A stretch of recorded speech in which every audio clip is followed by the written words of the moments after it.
morning.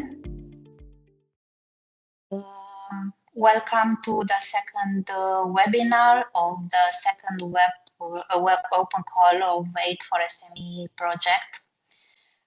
We are glad that many people are interested in finding out information about this open call, and we hope to answer all your questions. First of all, I would mention that we are recording this webinar. So if you have, you don't want to be in the recording, you can also close your camera. And the recording will be published on the project website because we want to make the information available for other applicants as well. Our session today will focus on a short presentation of the project, and it will be presented by our project coordinator, Matteo, who will start soon to speak. Then Daniel will have a few minutes to discuss about the open call, main requirements, how to apply, and so on. And then the last 40 minutes, we will answer your questions. So if you have questions during the project presentation or the open call presentation, please note them in the chat, and we will go through all the questions in this last session of the webinar. And of course, if you have something to say, please raise your hand. So I will not go through more details. Please stay on mute unless you raise your hand and it's your turn to speak. And I will give the floor to Matteo. Thank you. Great, thanks for the introduction, Roxandra. And good morning from my side. My name is Matteo Kirchner from University of Leuven in Belgium, and we are coordinating this project. Just 3 or 4 slides to remind us why we are here, and then what we are doing in the project, starting with the title. We want to enable SMEs, so you, and startups to develop AI and data solutions through the support of a community of practice, which is basically us. And then low TRL and high TRL playgrounds, which are basically all our labs that we have at university and RTOs, together with the production lines that we have from industrial partners. Important in this slide is that the project will run until summer 2028, which means that for your case, you are applying now for the second open call. Your project will start more or less in November 2026. So the 12 to 14 months of project execution perfectly fit in the timeline. There is no rush. So we are well placed from that point of view. Can you go to the next slide, please? Good. This is the consortium. So you may recognize some familiar logos there. And some of these partners, they are owners of the playgrounds, which I mentioned before. I also have a slide later, which also means that the idea of our project is that you will collaborate with 2 or more of this project partner to get to nice AI and data solution, which should be a win-win. So you as an SME or startup, you will learn and improve your solutions, and also the partner of the projects, which are here with the logos, will learn, and there will be mutual interaction and mutual learning. Next slide, please. So what we are doing and how is the project structured? Basically, it's structured around 4 technology umbrellas, which are data collection, creation of insights, decision support, and automation. And the idea is that we want that Europe does better in using AI and data for these 4 categories. Why not to be too late with the rest of the world, and also because these are important. Digitalization is very important for industry in general, including SME startups, to have a better Green Deal alignment and to have a better economic income in the next years. So that's why we want to help you and support you in your sustainable digital transition. And if you want to connect with us, you have the QR code there. Can you go to the next slide, please? So how do we support you? We support you with what we call a community of practice. Community of practice is now composed by all the members of the consortium, and in stages, all the SMEs that are winning SMEs from our project will also become part of the community of practice. And the idea is that there will be some mutual learning and possibility for training that will also go beyond the project. We support you by giving you economic support. So that is this FSTPs, and that's why we are here today to discuss about the second open call, where we are giving you up to 200,000 euro to support your transition towards a green digital world, let's call it like that. And in general, we want that Europe increases the adoption of AI and data technology. Just for your information, from Open Call 1, which the project started in March this year, we selected 11 projects out of 270 applicants.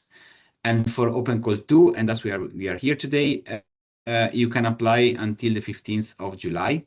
And then the project are foreseen to start in November this year. And then last for 12 to 14 months. That's the timeline. And here you see our playgrounds divided in these low TRL playgrounds, so the university and RTO labs that we have available, together with the high TRL playgrounds, which are basically the facilities at production and industrial partners in our project. But that's not everything, because of course we have other partners which are listed then in the bottom of this slide, which are supporting all this process from a technical point of view, but also from an administrative point of view and dissemination and exploitation point of view, to cover the whole process of developing AI and data technologies. What is also important, my next slide, I guess, are the challenges linked to the 4 umbrellas. And these challenges are linked to those playgrounds. So you will collaborate with 1 or 2 playgrounds, depending on the challenge. And this is an important aspect of our project. The challenges, so we have 10 challenges which are open for Open Call 2. The numbering, so the 1 point something, 2 point something, the 1, 2, 3, 4 basically reflects our umbrellas. So the data collection is marked as 1 dot something. Insights is 2 dot something, decision support in 3 dot something, and automation is 4 dot something. I will not read the names because it's a bit boring, and I'm sure that you know already where you want to apply.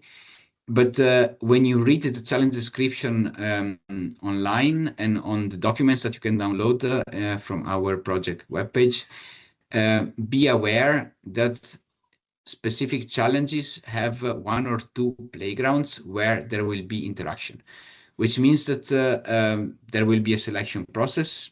And when you win the selection process, then you will get in touch with these challenge owners and playground owners, and together with them, you will then refine your proposal such that it makes sense for the facilities which are available. So my main message for you now when you apply is to make sure that in your application is very clear which playground or which part of the challenge you tackle, because some challenges have 2 main parts. One may be at low TRL playground and one may be at high TRL playground. Other challenges, they have both in one, so that I cannot generalize it, but it's important that when you apply for that challenge, you make sure that your application explains why that challenge is relevant to you, how your Green Deal KPIs align to that challenge, and if it's an indirect alignment or indirect link, that is also very well explained. And also, yeah, if there are KPIs or TRL levels, that everything is well described. Why? Because these are basically the aspects that the external expert will use to evaluate your proposal. And after that, if you are one of the top chosen applicants, then you will get in touch with the consortium members, so playground owners and challenge owners, and then we can go a bit more in details on specific aspects. I think that I have said whatever I wanted to say, so I will give it to Daniel to continue for the administrative part.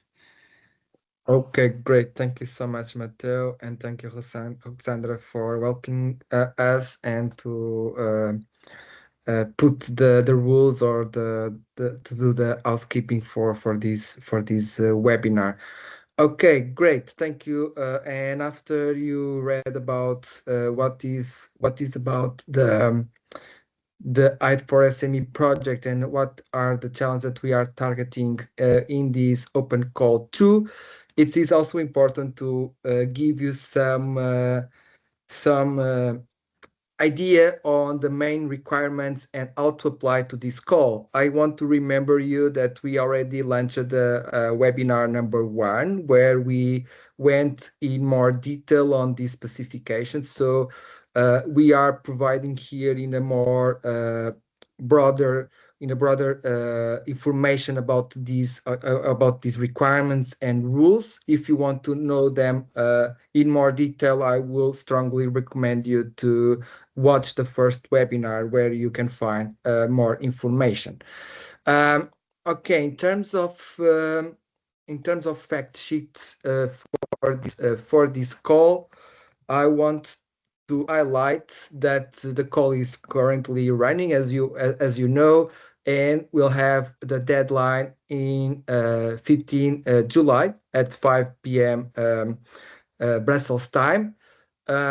And the indicative budget allocated to this call is 2.35 million euros, where we want to expect to stand up to 12 projects at the end, with a maximum contribution per project up to 200K, which will represent 70% funding rate. I will go in more detail in next slides, but basically it means that the 200K will represent 70% of the maximum funding that we are giving to you, and the total project cost will be higher.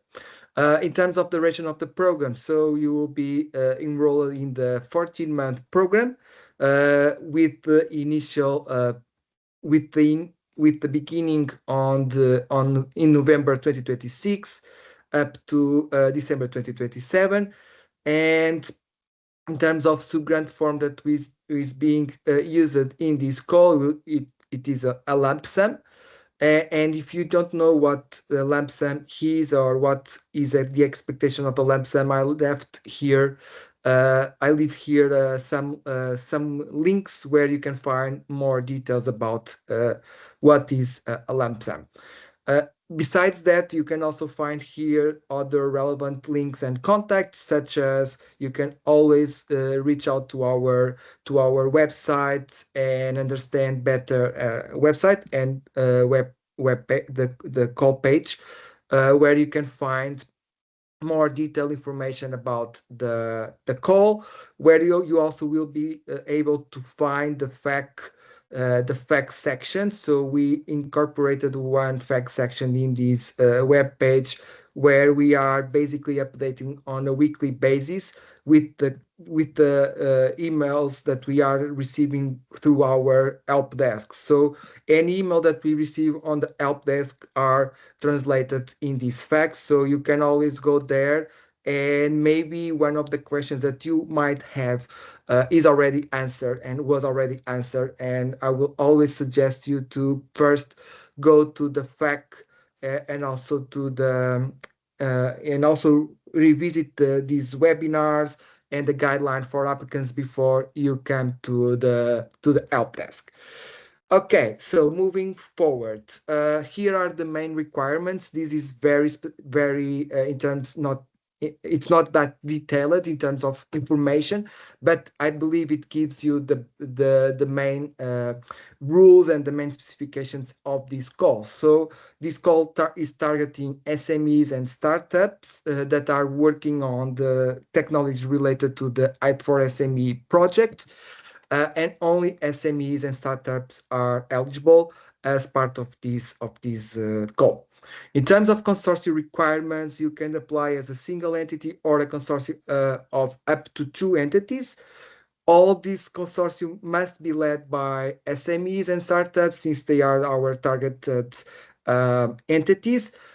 Although you can also bring other partners, those are described in the guideline for applicants. However, these partners cannot request funding. So this is a very important rule that I want to highlight. In terms of eligibility, in terms of countries' eligibility, European Union member states with a valid VAT and also Horizon Europe associated countries as defined in the version 3.1. So we have to adopt the version that was active at the moment of the signature of the grant agreement by the AID4SME consortium. And that's why we are using as a reference this version 3.1.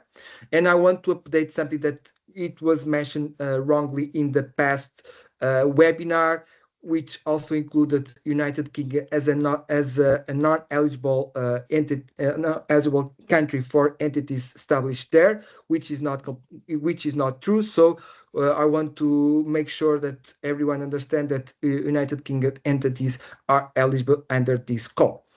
In terms of multiple submissions, a maximum of 1 application per eligible applicant.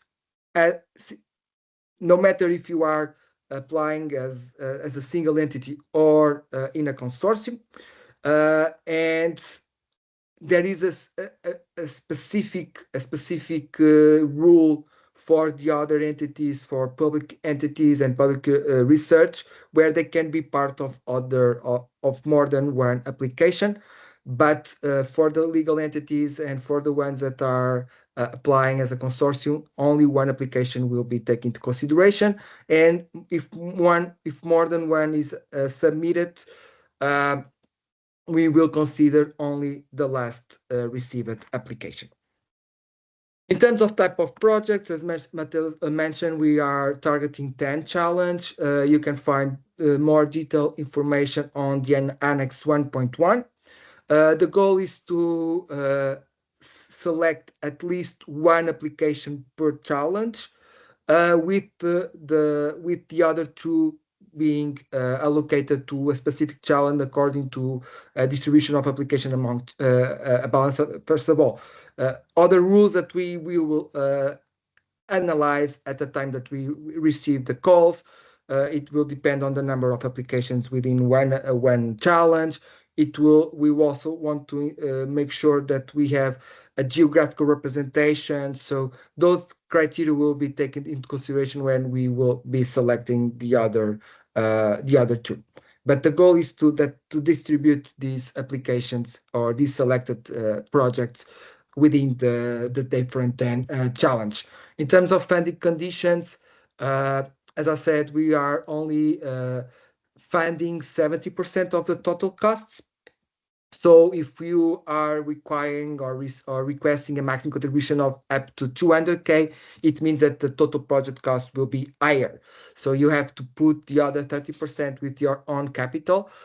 So this is something that you also need to explain during the proposal in the proposal template.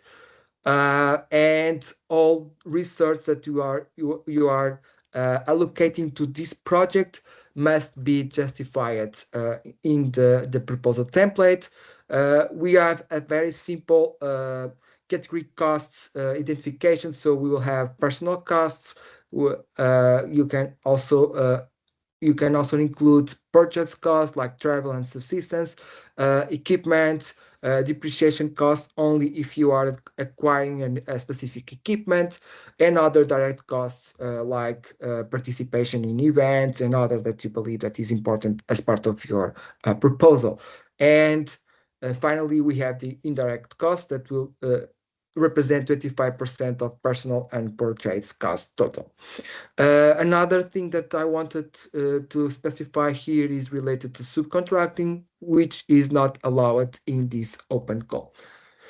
In terms of evaluation phase, just for you to understand how this process will be taken in terms of procedure. So we will start in the next days at the call closure.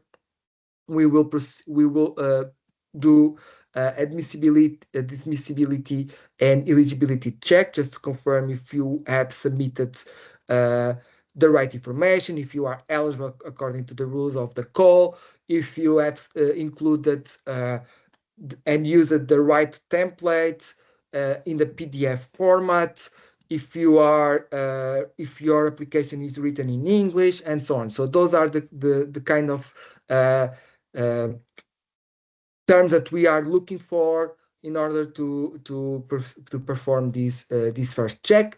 Then we will go, and if you are eligible, you go to the next stage, which is basically an in-out challenge scope check, where we will perform and evaluate if your application is aligned with the challenge scope, and in order to make sure that uh, yeah, we give the right applications for the evaluation phase, for the expert evaluation phase, and also to not create any particular expectation about something that you have submitted. Then, if you are in the scope, you will advance to the expert evaluation, where this will be totally performed by external people to the consortium. So we are engaging and contracting external evaluators where that will be assigned to your proposal, so two per proposal, in order to make sure that we have a fair and transparent process, and everyone has the same opportunity to be selected. Right after that, we will advance to the online interviews. So the up to three or the top three ranked applications from the expert evaluation per challenge will be invited to an online interview. The format is available on the guideline for applicants, so you can go there and understand what will be the format. But basically, it will be conducted by challenge owners and playground owners when applicable. So at least two people from the AID4SME consortium will be there interviewing in order to understand in more detail what is the technical proposal that you are submitting. Of course, there are other specific criteria that I recommend you to read. So please do that. One thing that I want to highlight as well here is that applicants will be informed of negative result at each phase of the process. So imagine that you will not be considered as, or you will be considered as non-eligible.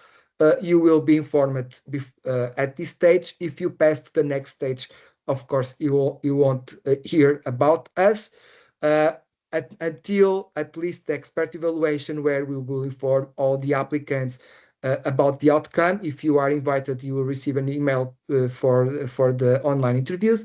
If you are rejected, you also receive a letter with the outcome of this process. So just to finalize, the AID4SME program will include a 4-stage. So by engaging in this or by being selected in this program, you will be engaging in this program. The program is split in 4 stages. So we have a stage 1, which is called the plan, and will have a duration of 1 month. Then you go to the second stage, where you will have the opportunity to develop together with the challenge owner your application. your solution, sorry. And then you advance to stage 3, where you perform testing and validation of your solution. And then a final stage will be solution assessment and business plan, where you be assessed according to what was the results of your participation in the program, and also to develop a business plan and exploitation roadmap. So here are the indicative timelines. One thing that I want to highlight is that the deadline is mid-July, and the goal is to start the program by the 1st of November. Those are indicative dates, but we are doing our best in order to make sure that you will be informed at the right time during these dates. Finally, how to apply, just to let you know that I will strongly recommend reading the guideline for applicants. It's important, so be aware. Please do a self check, eligibility check to your proposal, and understand if you are within the call requirements. You have to be registered on F6S, so in order to be able to submit, and you have to submit through the submission platform, the official submission platform of this call, which is the F6S platform. So any other channel will not be considered for this call. And then we have some tips, which are basically what I mentioned here. One thing that I also want to highlight, please use the right proposal template. Any other template will be considered not eligible. And then I believe we can go to the Q&A. I don't know if we already have a lot of questions, but if you have, please add your questions in the chat or in the Q&A box in order for us to reply to your email, to your questions. Thank you so much. Thank you, Matteo. Thank you, Daniel. I will start reading the questions. We have 3 in the chat right now, but please ask more questions if you have. The first question is, if there are 2 playgrounds and I select one that includes 2 use cases, should I consider both of them or only one? I think I can answer this one. So as I mentioned before, and Daniel mentioned, so the first big stage is the remote evaluation, so the external evaluation. And the external evaluators will not focus on the amount of use cases nor on the amount of playgrounds, but the external evaluator will make sure that what you propose makes sense with those settings and increases TRL, Green Deal alignment KPIs, and those things. So my suggestion is that you decide yourself whether your solution which you propose should address one thing or 2. There will not be a check by external evaluators that says the applicant is covering the full challenge description. No, that will not be a selection criteria. Thank you. The second question, which is very technical, Rubedos is developing an AI-based traffic control system for autonomous forklifts and forklift automation solutions.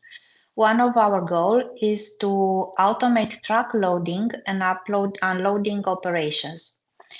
Do we qualify for any of the listed challenges? For us, C3.4 looks the right one, but would be nice to get confirmation. There I can also start answering, and then if someone is in the call related to 3.4 can continue my answer. If we were at school or university and a student asked this question, the professor would reply, well tried, because basically you are asking me to do your your task, which is addressing whether your challenge fits the description. I will not do your work. You have to decide yourself if what you propose makes sense for the challenge description. And that is a general thing. I mean, I think that what you are writing there is your job and not my job. However, if there is anyone from Challenge 3.4 that would like to add neutral information, you are welcome to do so. Maybe I can also add something here before until we see if someone from challenge 3.4 is here, is to we thank a lot for your questions, but you might be aware that we don't perform eligibility check, or we don't guide you for the right challenge as part of this process. So this is something that you have to do. You have to look at the challenge that we have in this call and try to understand which one is the best fit for your project, and not receive a validation email or confirmation from our side.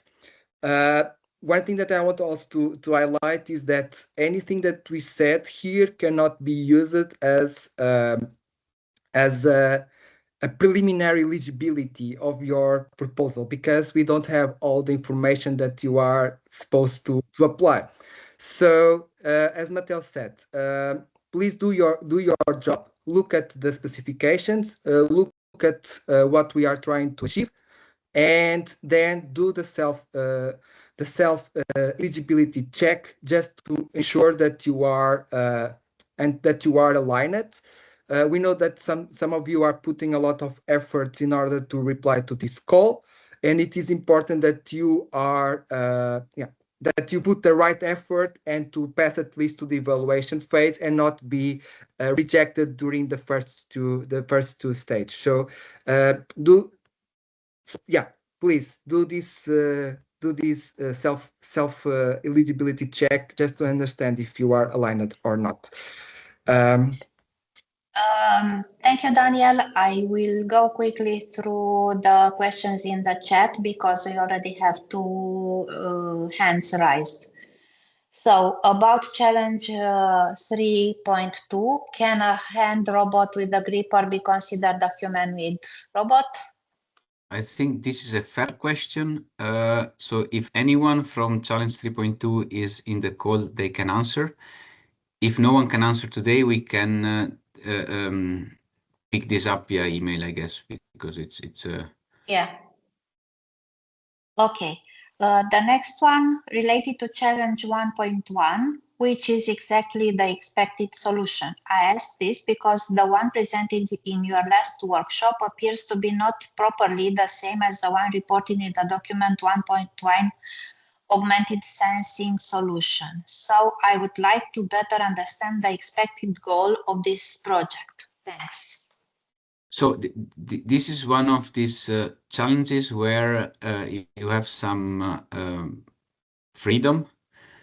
Depends on what you are doing, because if you want to target the specific challenge of the high TRL industrial partner, yes, those are the expected goals. But challenge 1.1 is the augmented sensing. It's possible that you have an augmented sensing solution that you want to develop, and it doesn't fully fit with the high TRL, so you want to develop it with a low TRL playground. So that's what you should target there. So it's up to you to decide what to target exactly in every challenges. Lars is with the hand raised. We'll come back to this question.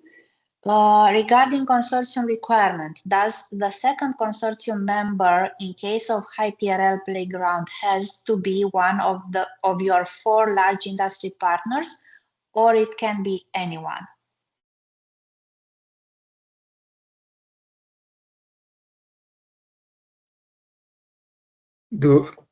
Maybe I can take this one, but Matteo, you can also add something if you want. As the call said, you can bring your own use case if the expected outcome that you are presenting with your own use case is aligned with the challenge. Okay, as Mattel said, we are looking for innovative proposals that will for sure reply and present and will be aligned with the green KPIs, that they are innovative, that they are presenting an innovative solution within that challenge. So in principle, and as the call said, you can also bring your challenge, your use case as a second entity. So basically is the specific rule that I mentioned in the consortium requirements.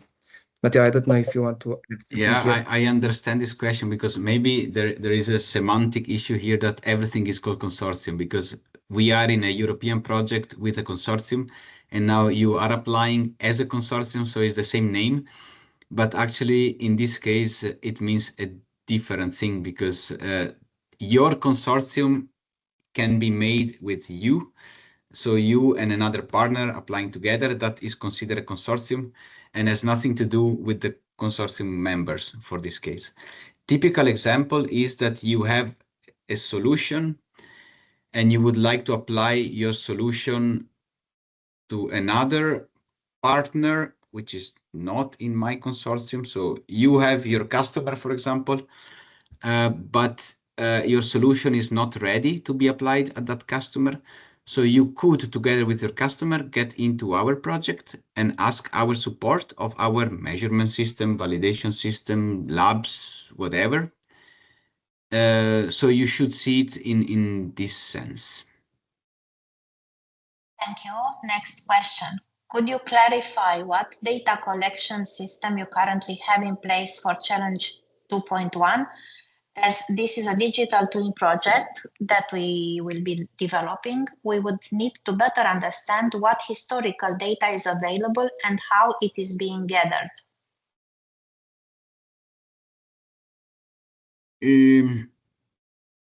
Maybe this is something we should follow up via email. Why? Because from this text, I don't know if you are targeting the high TRL or the low TRL.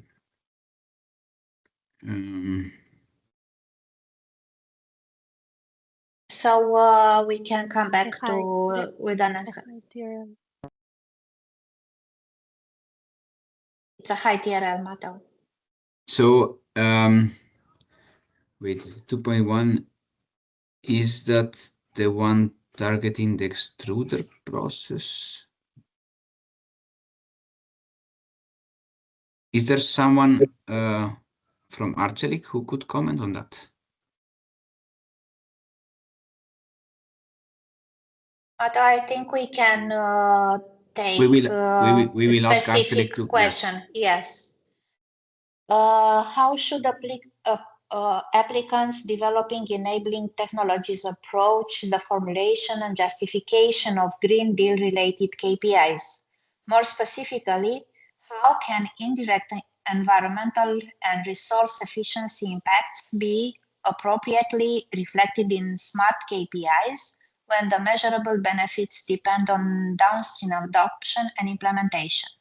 We are a startup doing enabling easy and fast force measurements that enables energy efficiency and reduction of excessive material usage, thus CO2 reduction, but it depends on the usage or the user to pursue for those sustainability and energy efficiency goals.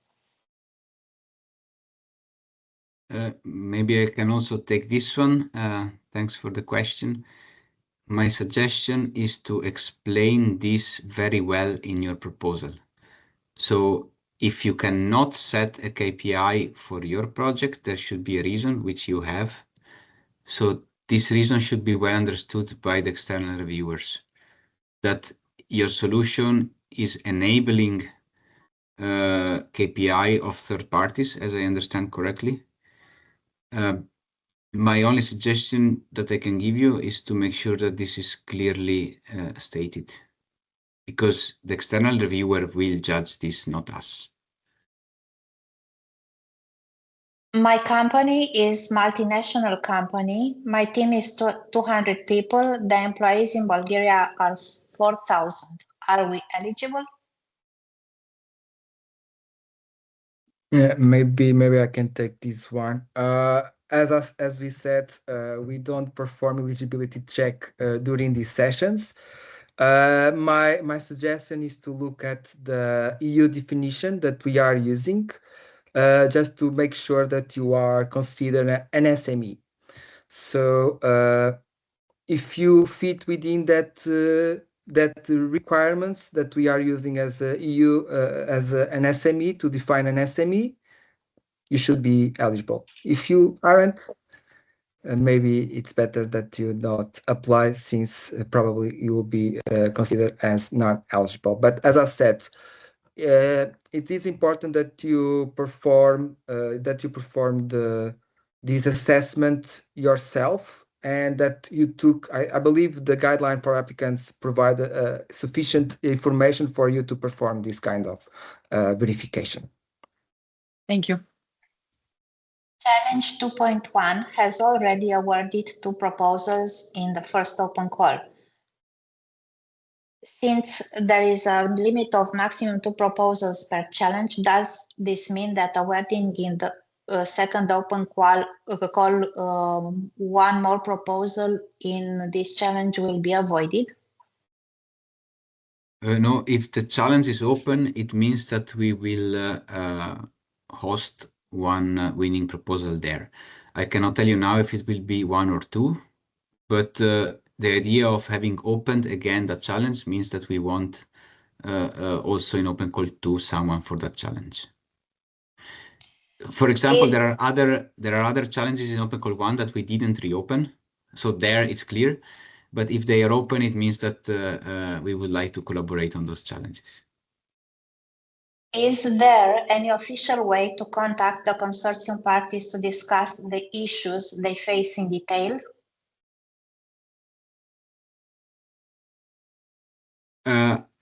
Maybe this is a question for Daniel, but I mean, the first step, if you have a specific question, you can send your specific question to the email which Daniel has mentioned.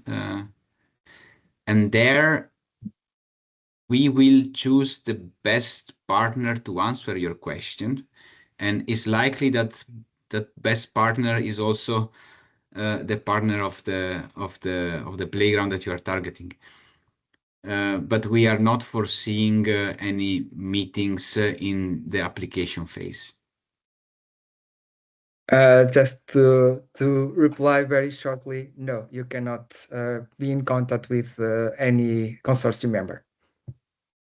So you have the help desk channel, you can use it. As I said, any question that are addressed in the help desk channel will be publicly shared in the FAQ. So this is something that we want to ensure that no one has access to, detailed information, and you keep it for yourself. So this is something that we want to avoid, and just to ensure that everyone has access to the same information, we are publishing any question that we receive on the help desk, and we will continue to proceed like that. So if you want, you can always address the help desk email address. Challenge 2.1, a lot of question about this challenge, states production digital twin will be developed and demonstrated at TRL 9 at the high TRL playground of Arcelic. Does this mean that TRL 6-7 solutions will be rejected? This is another case where actually I should not answer this question. So if you send this via email, we can see what Arcelic or what the consortium thinks. But I think that you should work with the information which is given in the challenge description. You are. I'm feeling that you're asking me to do your work like as before. I mentioned I will not do it. Does challenge 1.1 also include machine vision applications? It can.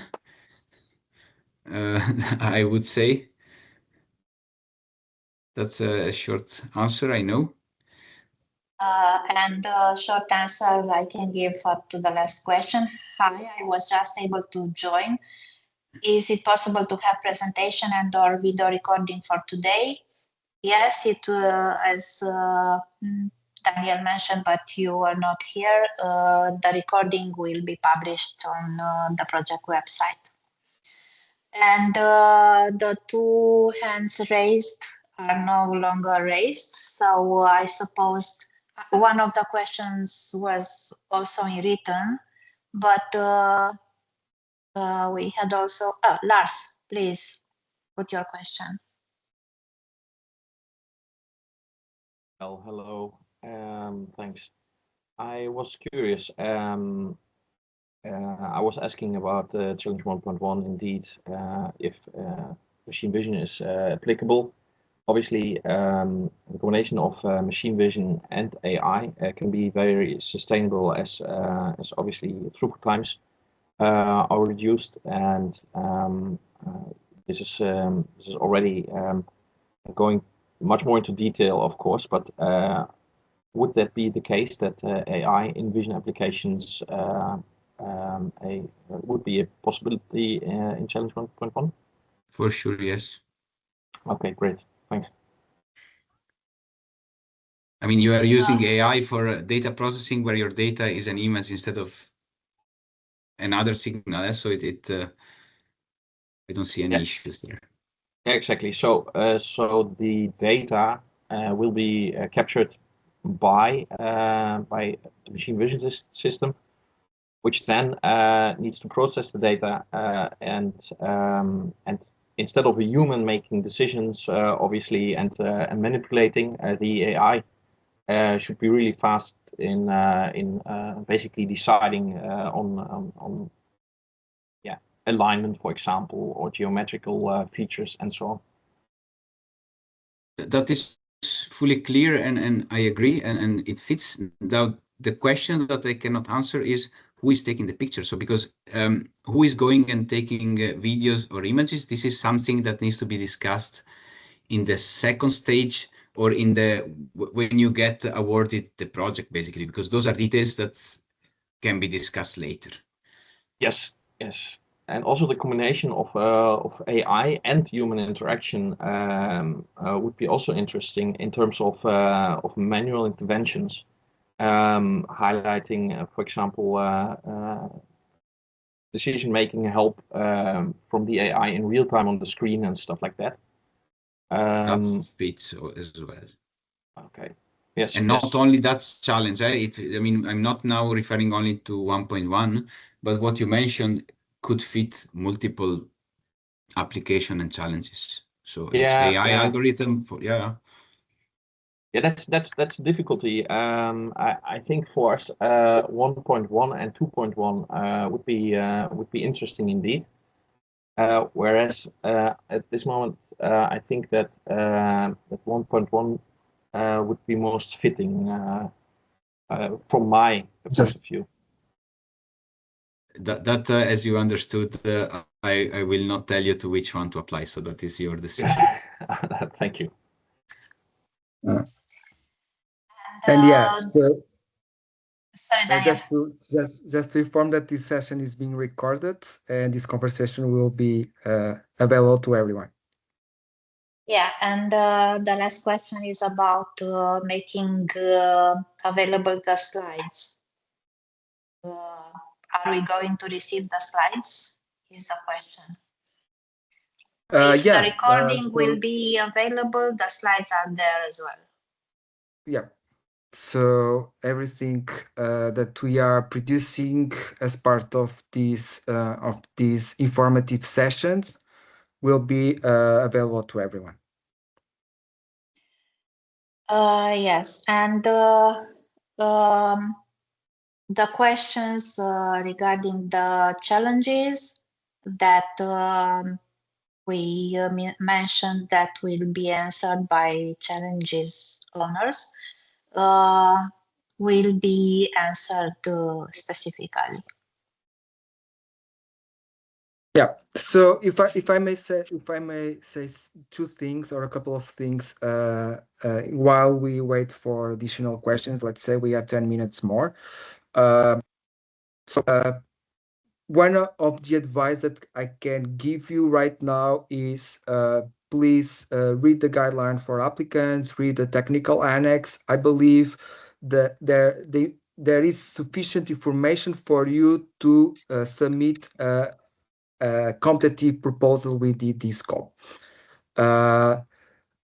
If you believe there's no additional, or if you have some questions, or if you believe that you want to get more details as to better understand the challenge, of course, you can always reach out to the help desk channel.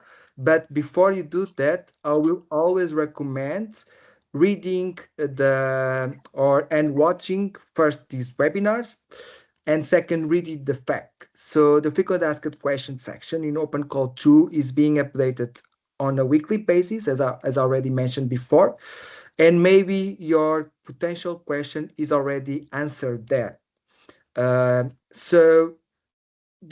So please try to avoid, and just to also inform you about something is like, do not expect the help desk to perform an eligibility check. Nothing that we can say here can be used as a preliminary eligibility check or a in-out scope check as well.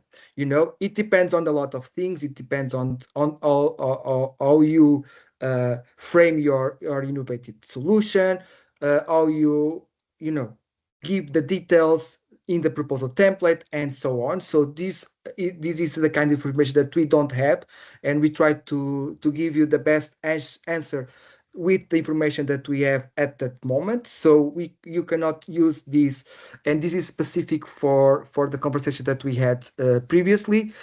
Matteo said, okay, in principle, it fits according to what you are trying to achieve, but it depends on the way that you frame your proposal.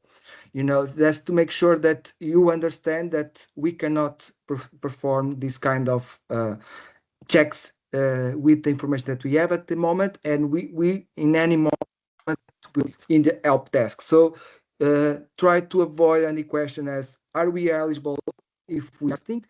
We cannot answer that. The only thing that we can try to do is to guide you to the right article in the guideline for applicants, for you to better understand what are the conditions for that specific requirement. And one thing that I wanted to say is like, don't expect the help desk to be like very fast on the last days of the call.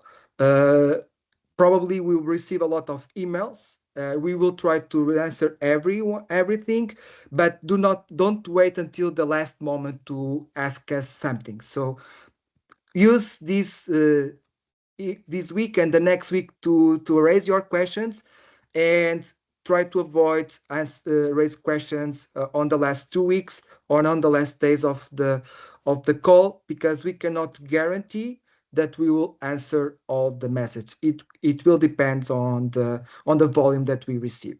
So I just want to alert you that on the final days can be crazy days. So we will do our best, of course. That's what we are trying to do, to answer as quickly as possible. If we take more time, it is because we are checking with the challenge owners and the playgrounds owners in order to give you the best answer for your particular question. So sometimes it takes a couple of more days to give you to reply to your emails, but we are trying to do our best to reply as fast as possible, take into consideration the questions that you are raising. So sometimes questions that you are raising are very difficult, are very extensive, and it takes time to digest. So thank you so much for your understanding about the time that we are having to reply to you. Okay, and then we have another question. So Yes. 5 So minutes we more. have another hand raised. Patrick? Hey, I have a question regarding the 3.4 challenge, automated warehouse and internal logistic management. So I have three questions. The first one is, does the access to the additional industrial validation environment, for example, partner, strengthens the evaluation?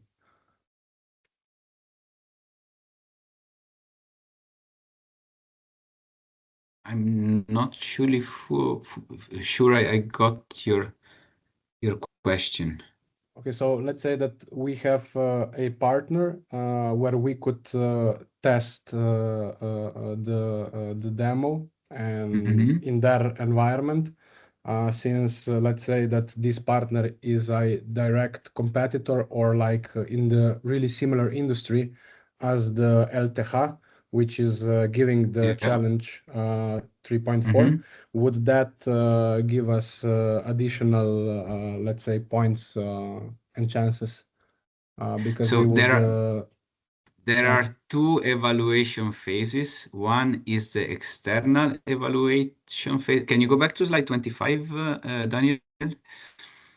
So your proposal will first go through the external evaluation expert evaluation, point number 3. After that, there will be interviews with the challenge owners and playground owners. Now, I don't want to answer your question, but Okay. if you have an interview and you are bringing in the competitor of someone, your chances are not the highest. Okay. Cool. I mean, What about the AMR that it's mentioned in the documentation itself? Does the AMR demonstrator needs to be physical or is simulation acceptable? I have no idea what AMR means. So AMR is for this, a robot that they are mentioning that they say that it's one AMR demonstrator needs to be provided by solution provider. So probably we need to provide it, right? if it's written, if that sentence is there, then yes.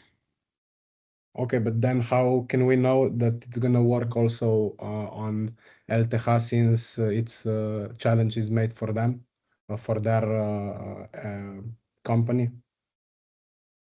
There I cannot help you any further. So either someone Okay. from LTH is here, or we have to follow up this in writing, I guess.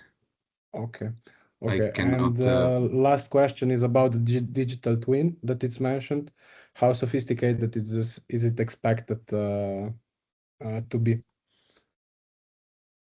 That's again a question for LTH, if I understand Okay, correctly. so probably it's the best that we directly contact them and see the details with them.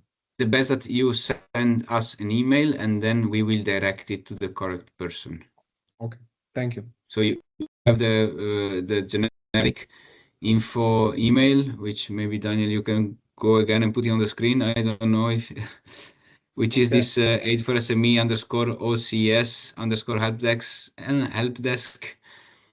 So we are doing, as Daniel mentioned, we are doing our best when we get question in to redirect them to the best partner that can give an answer and then get back to you. It may take a couple of days because we have to bounce back the email, but this is a way where we believe it's a fair way. And then be also aware that the reply that you will get is also visible to other people, I think. Yeah, because definitely. every applicant should have access to the same information. So the answers are not only for you, but are also for your the other people who apply to your challenge. Yeah, We try to be understood. fair. Yeah, of course. I know how these open calls works. Thank you for the clarification. Yeah, I didn't say much, but because those are specific from that challenge, and yeah, we need other people rather than me. Yeah, it's, I mean, more or less everything is clear to me from the documentation that you provided, but those are, let's say, some specifics that we would need to know in order to know that we are fully I would say that if you prepared. tick the boxes of those specifics, you have more chances. But yeah, that's Yeah, definitely. that's my gut feeling. Thank you. Thank you. So our time is up. I will send all the questions to the team to be able to answer the specific one about the challenges. And thank you for being today here with us, both the presenters and the SMEs representatives. And I wish you good luck with your applications.